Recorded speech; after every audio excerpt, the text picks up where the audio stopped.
నమస్తే welcome to TV 999 news. ఇక వార్తల్లోని వివరాలు చూద్దాం. భద్రాద్రి కొత్తగూడెం జిల్లా జూలూరుపాడు మండలంలోని స్థానిక ఏవీఆర్ ఫంక్షన్ హాల్ నందు మున్నూరు కాపు ఆధ్వర్యంలో నూతన కమిటీని ఎన్నుకోవడం జరిగింది. ఈ కార్యక్రమానికి మున్నూరు కాపు స్టేట్ ఆర్గనైజేషన్ బాపట్ల మురళి హాజరయ్యారు. ఈ సమావేశంలో మున్నూరు కాపు మండల అధ్యక్షులుగా రామిశెట్టి రాంబాబును ఏకగ్రీవంగా ఎన్నుకున్నారు. కార్యదర్శిగా మల్లెల నాగేశ్వరరావు ఎంపిక చేశారు.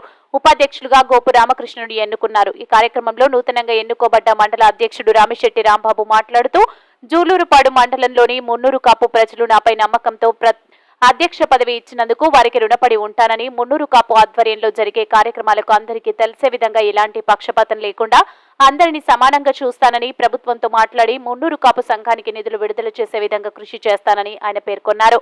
ఈ కార్యక్రమంలో కాంగ్రెస్ పార్టీ సీనియర్ నాయకులు ముత్తినేని రామయ్య, రోకటి సురేష్, చౌడం నరసింహారావు, ఉసికల వెంకటేశ్వర్లు, ఆనగంటి దానమయ్య, శిరంశెట్టి రామారావు, పెంటికల వీరబాబు పాల్గొన్నారు.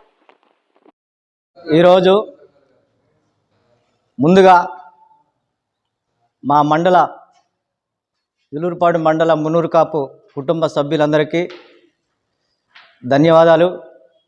ఈరోజు మా మున్నూరు కాపు కుటుంబ సభ్యులందరం ఐక్యంగా ఉండటం కోసం ఈరోజు సమావేశం జరగటం జరిగింది.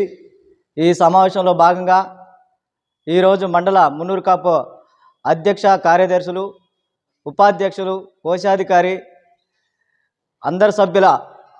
అందరి ఆమోదంతో ఏకగ్రీవంగా నన్ను మండల మున్నూరు కాపు అధ్యక్షుడిగా ఎన్నుకున్నందుకు వారికి పూర్తిగా రుణపడి ఉంటానని, పార్టీలకు అతీతంగా మా కుల బాంధవులందరికీ ఏ కష్టం వచ్చినా, ఎలాంటి ఇబ్బంది వచ్చినా నేను ముందుండి నడపటానికి నాకు ఇచ్చినటువంటి అవకాశాన్ని సద్వినియోగం చేసుకొని మా కుల బాంధవులందరికీ ఎన్నుంటూ ఉండి నేను పనిచేయటం కోసం శాయశక్తులా కృషి చేస్తానని, నాతో పాటు మా కమిటీ సభ్యులు కార్యదర్శిగా మల్లెల నాగేశ్వరరావు గారిని, అదేవిధంగా వైస్ ప్రెసిడెంట్గా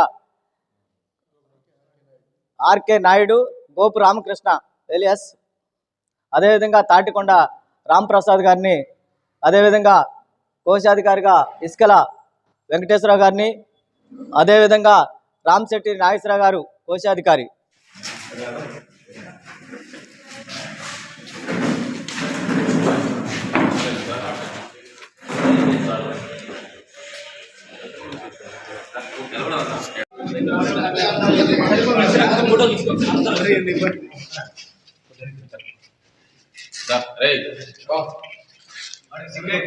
మరిన్ని వివరాల కోసం చూస్తూనే ఉండండి టీవీ 999 న్యూస్.